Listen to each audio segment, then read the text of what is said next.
just staring at the floor like, oh my God, I'm fucking done.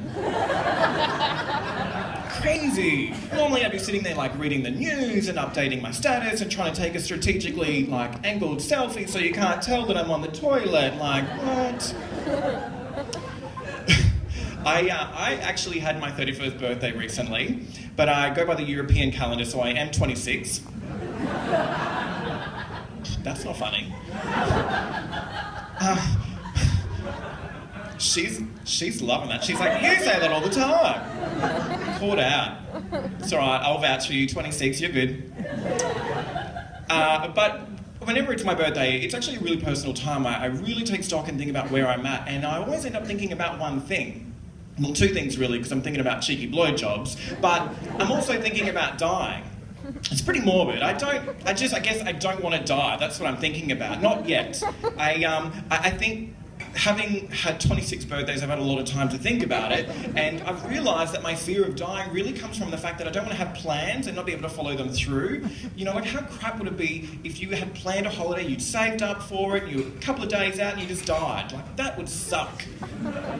Or maybe if you were like making friends and family plans, go and have dinner somewhere really nice and you didn't get to go there, or really any food related plans, even a fucking cup of soup. You know, that would be terrifying for me. But I think the worst case scenario would definitely have to be going to work for a full 8-hour day, going home and then dying. What a waste of a day.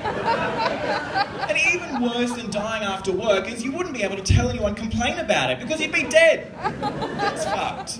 I would like a little bit of warning before I die personally, because I would like to have a really relaxing day, maybe have a 10-pack of guilt-free nuggies, a couple of cheeky blowjobs, and die while my cat sleeps on my face. Don't think I'm asking for too much. If I'm not going to heaven, I would like to be in heaven while I'm dying.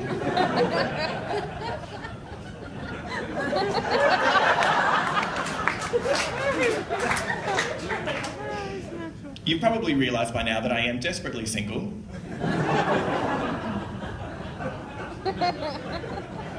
Not funny.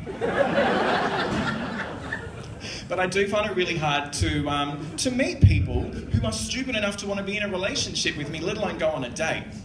But don't feel sorry for me though, because I do have a cat, so I'm totally fine. Totally fine. It's good. I'm here, sweetie. Oh. Thank you. I can't see you, so I'm guessing it's a good offer.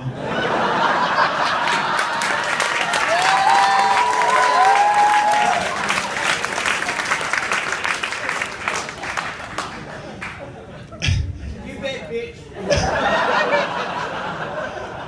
Damn, you know my profile on Tinder as well.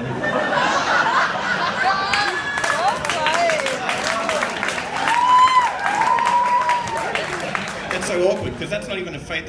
My face is not even in that photo, so that's weird. But if anyone here is single now, you've been single in the last couple of years, you'll know that dating apps have really changed the game. And I have found as a queer dude, it's really hard to meet anyone face to face, whether it's in a bar or in a club or anywhere really. And I do refer to myself as a queer dude because even though my sexual preference is for guys, so I'm technically gay, my brain is all sorts of fucked up. So I just ask that you don't lump me in with the gays because they're the cool kids and I'm just sitting over here with my cat. But when I do meet up with guys, this is a true story. People who know me will know this because I've told them these stories so many times, but whenever I meet up with a guy, they are always in a relationship already. And even worse than that, 9 times out of 10, they are in a relationship with a woman. Like, what the fuck? How lucky am I? I've had to start telling people really early on when I meet them that if you're in a relationship, back off, stop being greedy, save some single people for the rest of us. I really think that it's important to remind everyone here as a PSA, public service announcement, that dating and relationships do not follow the same principles as the property market. You do not get to live in a relationship and then buy an investment property just because you can. No, it's an owner-occupier situation. If you want something better, renovate.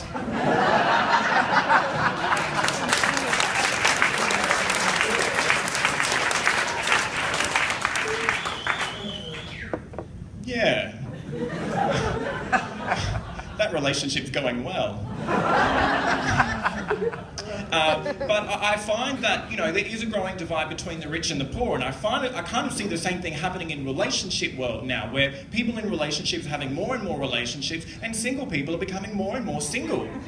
Like, everybody here will know someone in their life that is so desperately undateable, they will never find anyone in their life. At least that's what my friends tell me about myself.